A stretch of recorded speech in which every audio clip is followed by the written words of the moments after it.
Buenas, una semana más, estamos por aquí, Átomos y Bits. Ya hemos llegado, que no cunda el pánico, que tenemos aquí una cartera de temas interesantes como de costumbre cada semana para analizar lo más novedoso de la ciencia y de la tecnología. Tanto lo que hay más allá de nuestro planeta como lo que nos encontramos aquí en el nuestro. Bueno, en nuestro propio cuerpo. El cuerpo humano tiene también muchas cosas interesantes que hemos tratado hasta el momento en Átomos y Bits. Un programa que hoy cuenta con la realización técnica de Paco Minayo, que nos va a empatar toda la información correspondiente José Manuel Nieves, y con el saludo en el micrófono de Pedro Pablo May.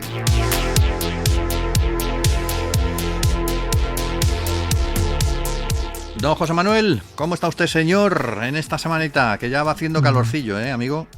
Va haciendo calorcillo, sí. Y que lo digas. Ya hemos entrado en la época calurosa, como cuando se le cayó el asteroide encima a los dinosaurios, que decían, onda, mira, parece que está haciendo un poco de calor. Lo que no sabían es que tenían un asteroide encima que se los cargó.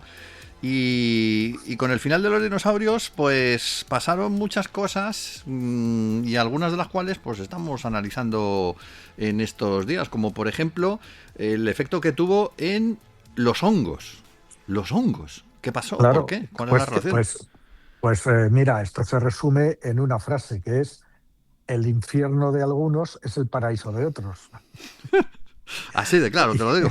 Pero vamos, o sea, tú imagínate, claro, la gente sabe, ¿no?, que hace 66 millones de años un asteroide de 10 kilómetros de diámetro, que se dice pronto más grande que el Everest, entró a toda pastilla a más de 20 kilómetros por segundo, se estrelló contra lo que hoy es la península de Yucatán en México y dejó un cráter de 200 kilómetros de diámetro, que es el cráter de Chicxulub, ¿no? Bueno, la violencia de ese impacto es inconcebible, ¿no? Fíjate que solamente la energía de ese impacto es equivalente a miles de millones de bombas como la de Hiroshima, de bombas atómicas como la de Hiroshima. Caramba. O sea, y ese impacto borró del mapa a los dinosaurios, pero no solo a los dinosaurios, aniquiló al 75% de todas las especies vivas del planeta, en tierra, mar y aire. Y claro, sumió a la Tierra en un infierno que duró como mínimo 20, 30 años, condiciones infernales, y que de las que después el mundo tardó millones de años en recuperarse por completo. O sea que fue uno de esos momentos trágicos para la vida, ¿no? Sí. Y claro, las consecuencias son muchas, ¿no? Y ahora los científicos acaban de descubrir otra que justo sucedió justo después del cataclismo, ¿no?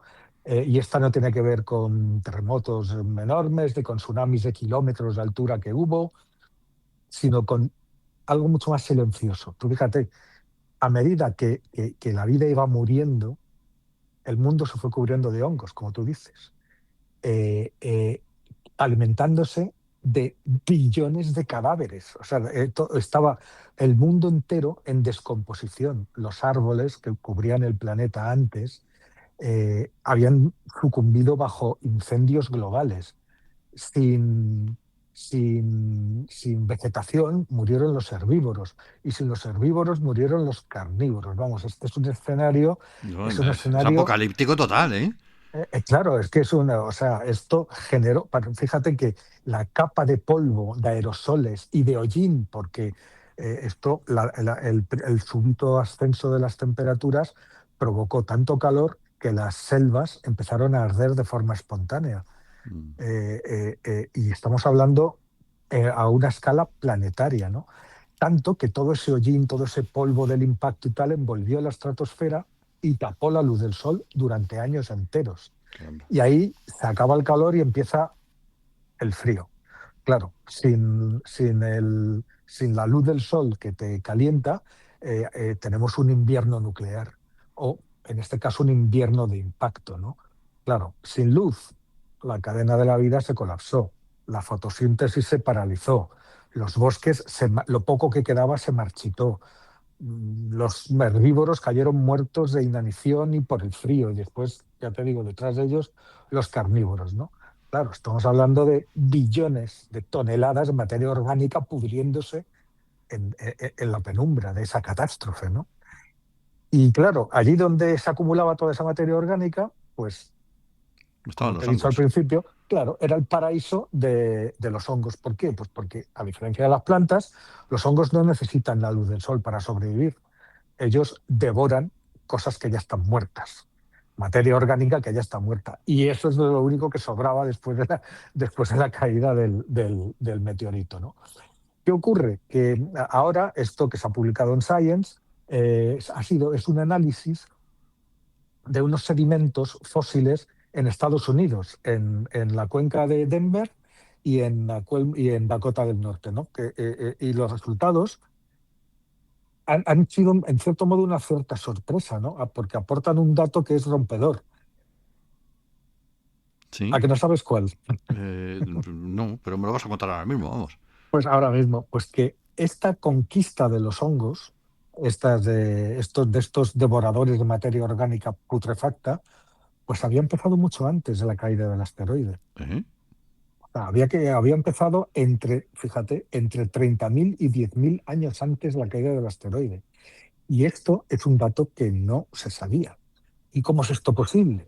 Bueno, pues los investigadores apuntan hacia otra catástrofe que también se produjo poco antes de la caída del asteroide, pero que se había descartado como causa de la extinción, y que es una serie de gigantescas erupciones que duraron varios miles de años. O sea, tú acuérdate de lo que pasó en Tenerife, que Sí, fueron unos días, vamos, un par de meses. Nada más, pues tú imagínate eh, eh, eh, miles de veces más grande y durante miles de años. Pues eso fue lo que sucedió en las erupciones volcánicas de las trampas del Deccan en la India. Fíjate que las coladas de magma, de lava de estas erupciones cubren un área de más de 1,5 millones de kilómetros cuadrados. ya. Hay que decir que los dinosaurios no lo tuvieron nunca fácil, ¿no? Visto lo visto. No, no, no, no, claro. Y además ya te digo que duraron milenios, ¿no? Sí, Fueron océanos de lava y de gases tóxicos, qué ¿no? Y barbaridad. claro, eso también inyectó una cantidad enorme de dióxido de azufre al cielo y también provocó un efecto invernadero, ¿no? Mm. Es decir, que según esta investigación que ha encontrado que los hongos ya estaban prosperando hasta entre 10.000 y 30.000 años antes, pues cuando cayó el meteorito, la Tierra ya estaba enferma. Sí, El vulcanismo ya había empezado a alterar los ecosistemas con lluvias ácidas, con un enfriamiento global pronunciado por este efecto de todo ese polvo en suspensión que tapa el sol, y todo eso mucho antes de que la roca se asomara. Es decir, en este contexto, el meteorito de los dinosaurios pues fue el golpe de gracia. ya. Y nosotros ¿Vale? preocupados por si sube la temperatura 1,5 grados, ¿eh? Claro, pero ¿por qué se descubre esto ahora? ¿Por qué se descubre esto ahora? Pues porque hasta ahora las únicas pruebas de un estallido de hongos, justo más o menos en el límite del Cretácico Paleógeno, que es donde estamos hablando, estaban a miles de kilómetros de Estados Unidos, que es donde se han encontrado ahora, en un sitio solitario, en un yacimiento de Nueva Zelanda, ¿no?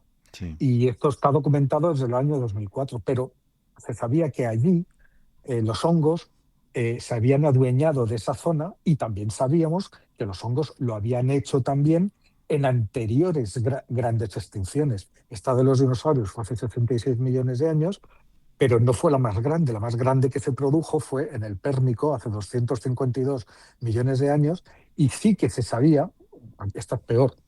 Esta fue peor porque desapareció el 90% de la vida de todo el planeta. mm, Bueno, pues se sabía que los hongos se adueñaron del mundo después de esa gran mortandad, ¿no?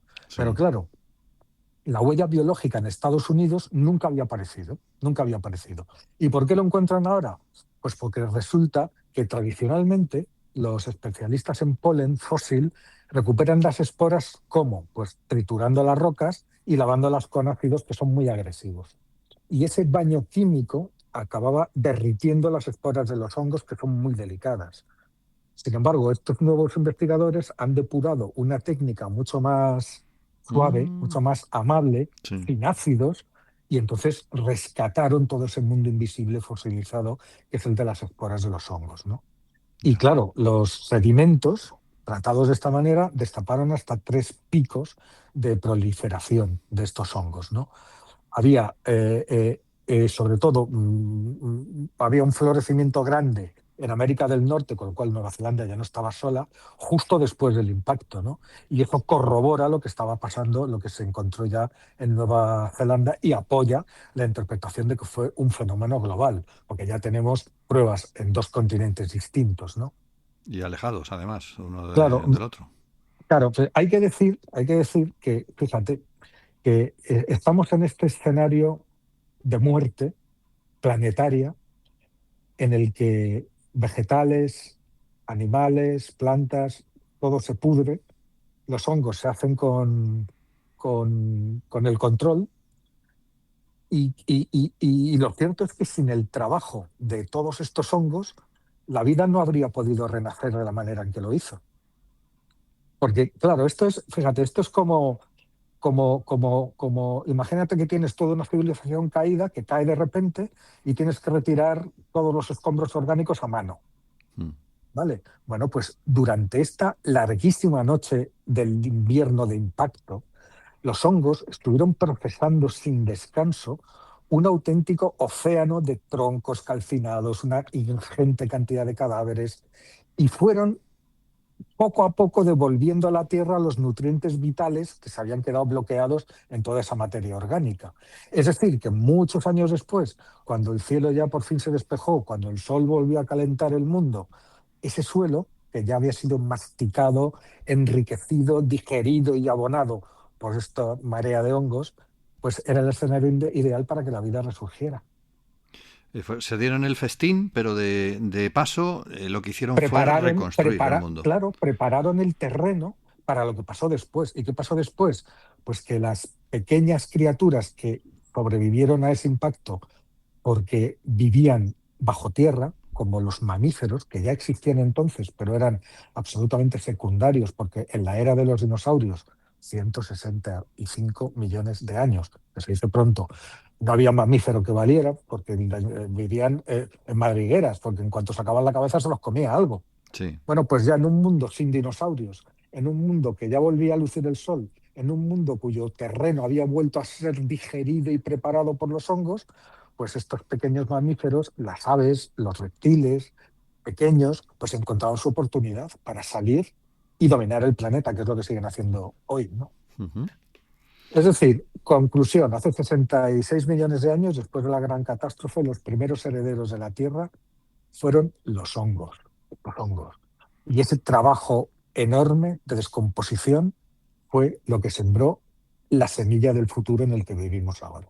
Y podemos decir que en el futuro pasará lo mismo, porque los hongos, claro, la labor que tienen ellos va a seguir estando Claro, ahí. claro, ha habido más eras de hongos, ¿eh? Es decir, justo después del Pérmico, de la extinción del Pérmico, como te he dicho, hubo una era en la que había incluso hongos gigantes, Sí, pero hongos como árboles de grandes, como de metros y metros de altura, ¿eh? O sea, fíjate. no te creas tú que, claro, o sea, hubo también esa época en la que los hongos gigantes dominaron el mundo.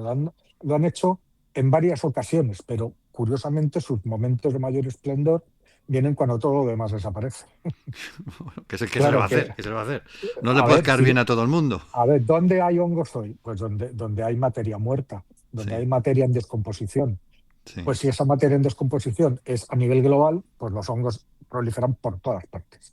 Bueno, pues Es decir, el infierno de unos es el paraíso de otros. así es. O como decía el otro, el tiburón no sabe que existe el camello, ¿no? Que también es Eso es, otra eso cosa es. curiosa. Bueno, hablemos, ya que estábamos comentando lo del asteroide, hablemos de las estrellas, con lo que nos gusta mirar allá arriba, lo que nos rodea, intentar interpretar qué es lo que tenemos encima de las cabezas, bueno, encima de las cabezas y debajo del planeta. Hay que hablar de meteorología hoy, pero de meteorología de un mundo que se encuentra a 700 años luz de la Tierra y que tiene unas características, según han descubierto los astrónomos, bastante curiosas, ¿no? Sí, señor. Es que aquí la historia, o sea, la historia no es tanto hablar de un mundo, porque llevamos más de 6.000 mundos a ver, fíjate, decir esto que voy a decir, pero el que descubran un nuevo exoplaneta ya no es noticia. Es que es increíble, ¿eh? Es Porque que, lo o dices sea, hace unos años y te miran raro. claro, claro, pero es que ya no es noticia porque no hay día que no se descubra alguno. Sí. Es decir, la cifra sigue aumentando mientras hablamos. Es decir, yo la última vez que lo vi eran 6.200 y pico, pero estoy seguro de que ya supera los 6.500 o se está acercando a los 7.000. Hmm. Es decir, ya no es noticia, pero es que ya los científicos ya no se conforman solamente con descubrir y confirmar la existencia de un exoplaneta, como se ha hecho hasta ahora, y decir si es sólido o rocoso o gaseoso, decir el Hmm. tamaño, decir dónde orbita, ya no se conforman.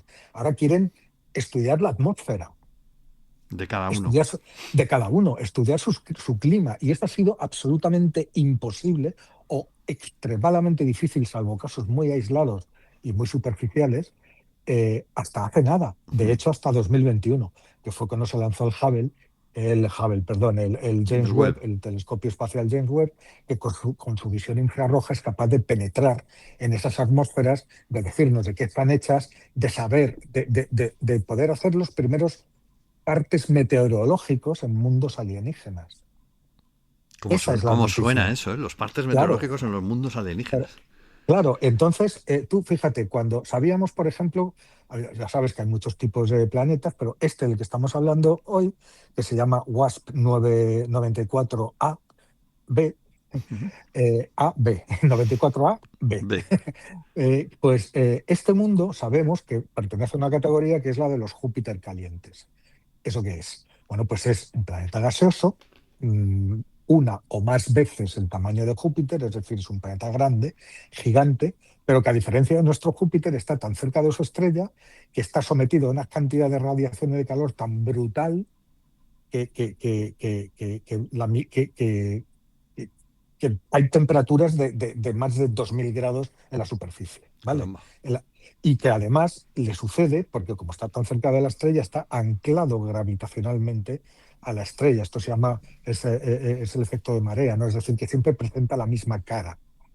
Como hace la Luna con la Tierra, por otro lado, Sí. está anclada gravitacionalmente y gira, o sea, gira al mismo tiempo que gira la Tierra, con lo cual siempre vemos la misma cara. Bueno, pues este planeta también gira al mismo tiempo que rota sobre sí mismo, tarda lo mismo en hacer un giro entero a la estrella que en dar una rotación completa, con lo cual siempre presenta la misma cara. ¿Eso qué quiere decir? Pues que está dividido en dos mitades, una absolutamente tórrida, más de 2.000 grados, que es la cara diurna, y otra cara nocturna, que está muchísimo más fría, siempre oscura, donde nunca da el sol. Sí. ¿Qué se había conseguido hasta ahora? Pues este tipo de planetas suelen tener unas atmósferas muy densas. Piensa en Júpiter, ¿no? Que tiene una cubierta gaseosa gigante, ¿no? Ujú. Lógicamente, porque todo ese calor genera pues grandes polvos, grandes nubes, etcétera. ¿Qué se había podido hacer hasta ahora? Pues con el telescopio espacial Hubble, que es el anterior que teníamos, pues se podía hacer una media de cómo era la nubosidad, la atmósfera de ese planeta, pero no podías distinguir, claro, por lógica te dices que en el lado diurno tiene que ser distinto que en el lado nocturno. Sí. Y si tú solamente sacas una media y no puedes distinguir entre las dos cosas, pues te haces un flaco favor a ti mismo. Es decir, tienes una idea muy aproximada y probablemente incorrecta de lo que realmente está pasando. Bueno, Ya. pues el Hubble por primera vez ha podido dividir la luz que le llega, la luz infrarroja que le llega, y distinguir entre lo que sucede en la mitad de día y la mitad de noche. Y es ¿Qué quiere distinto, ¿no? decir? Completamente. Es radicalmente opuesto. Esa es la historia, ¿no? Pero, ¿y qué quiere decir dividir la luz? Para saber, o sea, el tipo de información que nosotros recibimos para saber cómo es la meteorología del planeta son los rayos de luz de la estrella, pero los que pasan a través de la atmósfera y que después llegan hasta el telescopio impregnados con lo que han encontrado en la atmósfera, Ujú. ¿vale?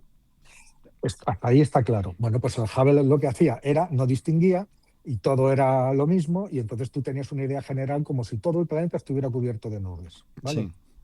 Que no era. Pero ahora el James Webb lo puede hacer dividiendo, es decir, por un lado mide la luz que pasa a través de la atmósfera en el lado nocturno y por el otro mide separadamente la luz que pasa por el lado diurno, a través de la atmósfera por el lado diurno. Y lo que llega es completamente distinto. Entonces ha podido hacerse una idea de cómo varía y de cómo es el ciclo climático de este mundo. ¿Cómo es? Pues durante la noche con temperaturas hasta 200 grados más frías que durante el día, todo se condensa y se van formando una gran capa nubosa, ¿no? Que los vientos van arrastrando a lo largo de la noche hasta que llegan a la frontera con el día. En el momento que llegan a la frontera con el día y son sometidos a las capas del sol, todas esas nubes se descomponen, se van descomponiendo igual que la niebla matutina, Sí. pero a una escala brutal. Y además esas nubes resulta que están hechas de polvo de roca que está fundida por el enorme calor que hace ahí y que, o sea, imagínate, es como una niebla, pero en lugar de ser etérea, Una es una niebla que niebla quema.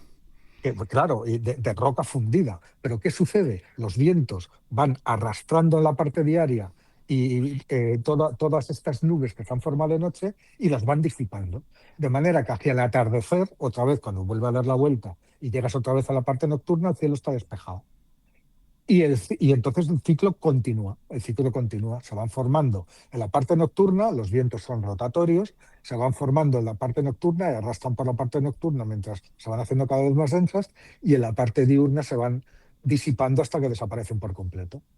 Claro, fíjate tú qué diferencia a tener una idea de un planeta cubierto enteramente por una capa de nubes, siempre de la misma densidad, porque lo único que tenemos es la densidad media. Oye, ¿y esa tecnología que han utilizado para esos exoplanetas se puede emplear también para los planetas de aquí del sistema solar y Hombre, para... por supuesto, por Lo digo porque supuesto. a lo mejor De, descubrimos alguna sorpresa con alguno de nuestros Pues planetas, claro, ¿o no? porque, a ver, eso que han podido ver determina cómo son las condiciones de la superficie. Mm, Es decir, conocer las atmósferas es lo que de verdad nos va a permitir saber qué es lo que está pasando en la superficie. mm, Es decir, esto que te acabo de contar se ha convertido en un nuevo estándar de medición de atmósferas planetarias. sí. Y todas las atmósferas que habían sido estudiadas con métodos muchísimo más limitados hasta ahora, van a tener que ser revisadas y repetidos con este sistema. Claro, es que tú Y los imagínate, pues por ejemplo, yo qué sé, cuando nos hablan de Venus, de las Venus lo condiciones tenemos, infernales que hay ahí y tal, a lo Venus, mejor. pero sí, no, pero Venus no es un buen ejemplo porque lo tenemos lo suficientemente cerca y Ajá, además el planeta rota, está rotando, sí. o sea que lo vemos por los cuatro costados y lo vemos claramente con los telescopios. No tenemos ese problema con Mm, Venus. Podemos ni con Júpiter tampoco, porque también lo vemos como gira, ¿no? Y vemos cómo es por un hemisferio y por otro. Lo tenemos con muchos planetas que hemos descartado directamente o que nos hemos hecho una imagen errónea y que tenemos que volver a revisarlos porque lo que pensábamos que sabíamos sobre su clima no tiene nada que ver y nos podemos encontrar con alguna sorpresa que incluso esconda alguna forma de vida. Porque había una idea, había una teoría de que en este planeta, en un planeta, en este que estamos hablando, no, porque es gaseoso, ya te digo, no hay suelo. No hay suelo, pues es todo es un gigante gaseoso. Pero hay planetas rocosos que le pasa lo mismo, que están anclados y tienen o sea, una cara apuntando hacia el planeta y un infierno ardiente y la otra helada. sí. Entonces, en ninguno de los dos hemisferios de por sí podría haber vida tal y como la conocemos. Pero hay una zona intermedia que se llama el terminador, que es donde la que va entre el anochecer y el amanecer, es decir, donde la frontera de las sombras limita con la de la luz, hay una franja, como una especie de anillo, que envuelve todo el planeta donde las condiciones, siendo capaces de ver todas estas diferencias, las condiciones pueden permitir la vida en esa franja. Es decir, tenemos también en la Tierra el 90% de la superficie es inhabitable. Ahí Si lo está. mira, claro, si lo miras bien, porque toda la población mundial está concentrada, que si sumas todos los territorios que están poblados no llegas al 10% de la superficie del planeta. El 70% es agua, con lo cual no puedes vivir. Otro porcentaje son polos y hielo, con lo cual no puedes vivir. Otro porcentaje son desiertos, que tampoco puedes vivir. Y otro porcentaje grande son grandes montañas en cuyas cimas tampoco puedes vivir. O sea que te quedan Lo que te queda es donde puedes vivir. O Mm. sea que el hecho de que, pues bueno, pues si todo eso se concentra en ese terminador, en esa zona intermedia entre el día eterno y la noche eterna, esa franja puede ser incluso más grande que el del 10% de la superficie del planeta, que es lo que tenemos nosotros habitados, si lo piensas bien. O sea que fíjate hasta dónde nos puede llevar este nuevo avance.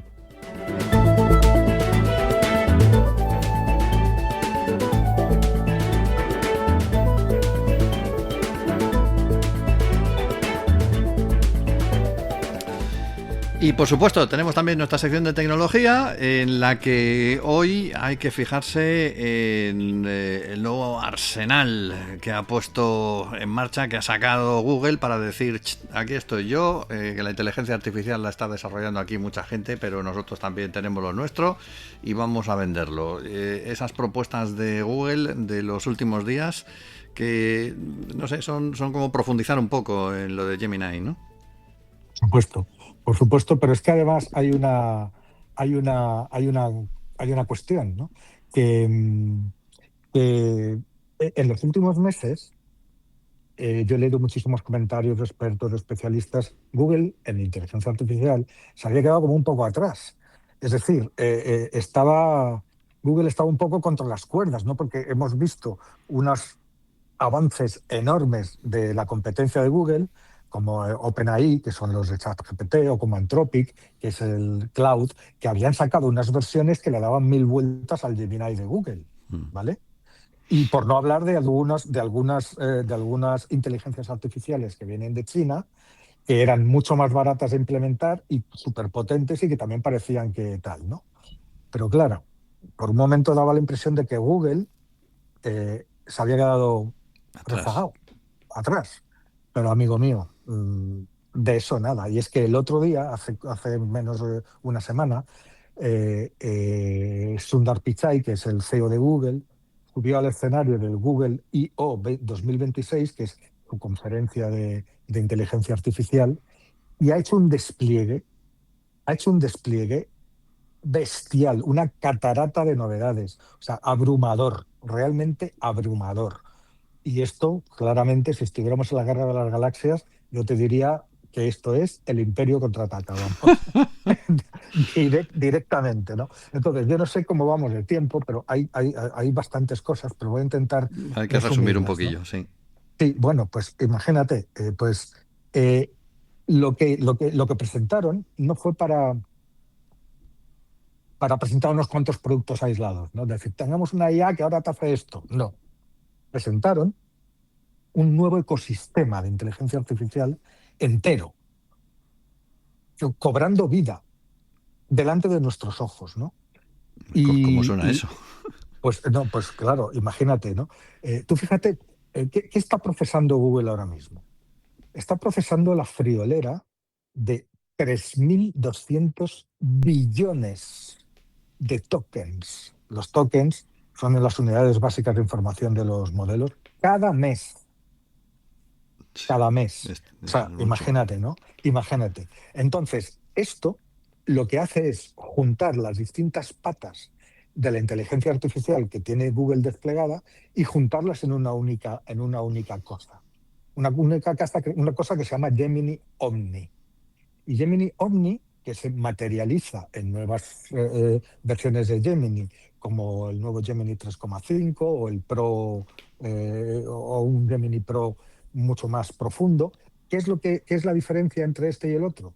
Pues que eh, hasta ahora los modelos de lenguaje, ¿qué hacían? Pues eran muy buenos prediciendo la siguiente palabra en una frase, muy buenos entendiendo el contexto de lo que tú le decías y muy buenos buscando en la red cosas que te correspondieran a tu búsqueda, a lo que tú querías saber, y te lo presentaban de la manera que tú hubieras pedido, como un relato, como un trabajo de fin de curso, como una tesis o como un libro, ¿vale? Eran muy buenos en eso. Pero Gemini Omni es como un modelo del mundo. Es decir, entiende las leyes de la física, entiende el mundo. De manera que si tú le dices, ahora mismo, si tú coges y le dices, dame un vídeo hecho como si fuera plastelina que es justo lo que hicieron en la demostración, de cómo se pliega una proteína. Y te lo El hace. plegamiento, vamos a ver, solamente le dices eso, ¿eh? El plegamiento de las proteínas es una de las cosas más complejas que hay. O sea, para simular el plegamiento de una proteína, un superordenador necesita meses enteros de supercomputación. ¿Vale?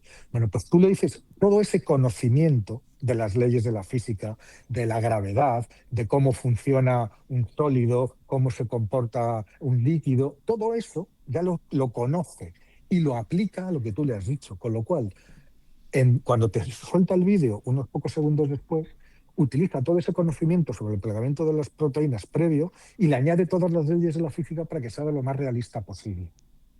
Sí. Otro ejemplo, tú coges un vídeo tuyo que estás dándote un paseo y te aparece, pues no sé, un charco, ¿vale? Y entonces coges con el cursor, te vas al charco, lo punteas y dices, transfórmame esto en un agujero negro. Y entonces coges ese vídeo tuyo donde estaba el charco, hay un agujero negro, pero todo el entorno del charco está la materia que hay en el entorno del charco se comporta exactamente como se comportaría si estuviera dentro de un agujero o cerca de un agujero negro y tú sigues con tu paseo tranquilamente, ¿no? O sea, esa es ni más ni menos que la diferencia. Claro, es un cambio, es un salto cuántico, para que me entiendas, ¿no? Sí. O sea, el cerebro, esto es como la primera aproximación real a la famosa AGI, la inteligencia artificial de propósito general, que se dice todo el mundo que no le falta mucho. Bueno, pues esto es lo que más se le acerca. ¿Por qué? Pues porque sabemos que las inteligencias artificiales ahora mismo son dedicadas. Es decir, tú puedes hacer una inteligencia artificial cuyo propósito exclusivo sea estudiar las fichas de pacientes cardíacos para saber qué pacientes tienen más riesgo de padecer un infarto en los próximos 5 años. Y lo hace mejor que nadie. Pero a esa inteligencia artificial no le pidas que te haga una predicción meteorológica. Ya. ¿Vale? O no le pidas que te escriba un libro de poesías usando el estilo de Gustavo Adolfo Bécquer. ¿Vale? Hay inteligencias artificiales que te hacen eso, pero que no te hacen lo de los pacientes. Es decir, cada una está diseñada para lo que está. Una AGI hace todo. Entonces, en esta Omni de Google, por primera vez lo que le han dado a la inteligencia artificial no son toda la información disponible de un campo concreto, sino le han dado una imagen del mundo, de cómo funcionan las cosas en el mundo. Y entonces, en base a tu petición y a su conocimiento de cómo funcionan las cosas en el mundo, te contesta. Con lo cual te puede contestar igual a un problema de ajedrez, como a una cuestión médica, como a lo que sea. No, no, Esto es no sé una, si me tranquiliza mucho eso, ¿eh? No, claro, pero esto es una AGI, no todavía, pero es lo más cercano que tenemos, ¿no? Y claro, esto lo dijo Demis Hassabis, que es el cerebro que hay detrás de Google DeepMind, que es el que hace esto, el que hace estas cosas. Él dice que dijo que la inteligencia artificial general está ya a apenas unos años de distancia. Mm. ¿Vale? Entonces, hoy por hoy ya te digo que la AGI es hipotética, ¿no? O sea, esto sí podría igualar e incluso superar las capacidades cognitivas del ser humano, ¿no? Ya, Bueno, por pues eso. el embrión de esto es este Omni, que ya está expandido a todas las herramientas de Google y que les ha dado una nueva potencia que ya veremos a ver hasta dónde nos lleva, ¿no? Bueno, Eh, una cosita más, porque sí. bueno, hay mucho más, pero una cosa más, bueno, también presentó otra cosa que se llama Google Spark, que es un asistente. Con esta inteligencia Omni, tu asistente personal en la red ya es ilimitado, es ilimitado. Y además, como no reside en tu ordenador, sino que reside en los servidores de Google, tú le puedes hacer una petición y marcharte al cine. Y cierras el ordenador y cuando vuelvas tu petición está lista. ¿Qué ejemplo pusieron? Tú fíjate, tú imagínate, sabes que a una inteligencia artificial ahora le puedes decir, oye, planifícame una semana de vacaciones en México, Sí. con este presupuesto y con no sé qué, y más que nada playas. Entonces te lo hace. Pero tú imagínate que le dices esto a una inteligencia artificial, que le puedes decir esto, oye, programa la fiesta de cumpleaños del niño, revisa mi email a ver cuántos de los invitados han contestado y han confirmado. Los que no hayan confirmado, envíales un recordatorio, pregúntales qué es lo que va a traer cada uno de comida y de no sé qué, elabora un listado de las cosas que complementarían a lo que ya vamos a tener porque lo traen los demás, pídelo al supermercado y cuando tengas resultados me llamas. Madre mía, pues es, Claro. es entregar tu vida entera a la máquina. No, claro, y te vas al cine. Es decir, eso hoy no lo puedes hacer. Bueno, pues esa capacidad la tenemos desplegada esta misma semana ya. Esto, eso sí, para los clientes de pago de Google, los que tienen la versión de pago, ¿no? Pero bastante te dan ya gratis, ¿no?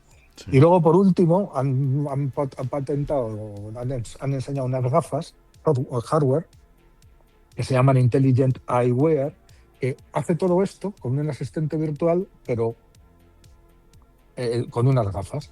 Y no te plantan pantallas en las lentes como hacen otros. Todo lo hace con sonido. O sea, te va sugiriendo, ¿no? Entonces tú simplemente ves que se está acercando una persona que conoces y no sabes de qué, y le dices, oye, ¿quién es ese que tengo delante? Las gafas tienen unas camaritas, lo enfocan, buscan, lo encuentran y te susurran al oído, es Pepito Pérez, te has encontrado con él en tal sitio, no sé qué. O le dices, oye, la pizzería esa que hay ahí enfrente, hazme un pedido, el pedido habitual. Y ya sabe cuál es tu pedido habitual y cuando tú llegas a la pizzería, que tardas un minuto más, ya está marchado tú. O sea, cosas así, ¿no? Vale. Y hacia eso vamos, Pedro Pablo, hacia eso vamos. Bueno, yo voy a ir comprando una tienda de campaña para irme al campo, muy lejos de toda esta tecnología que da más miedo que otra cosa. Pero bueno, Vale. ahí la hemos contado en nuestro Automose Beats y un poquito más largo hoy, pero bueno, que merecía la pena porque había que contar todo esto. José Manuel, la semana que viene, ¿no? Estamos por aquí. Puesto. Pues entonces aquí dejamos de momento nuestro Átomos y Bits con José Manuel Nieves, toda la información, con Paco Minayo en el control de sonido y con Pedro Pablo May en el micrófono. Dentro de 7 días, más.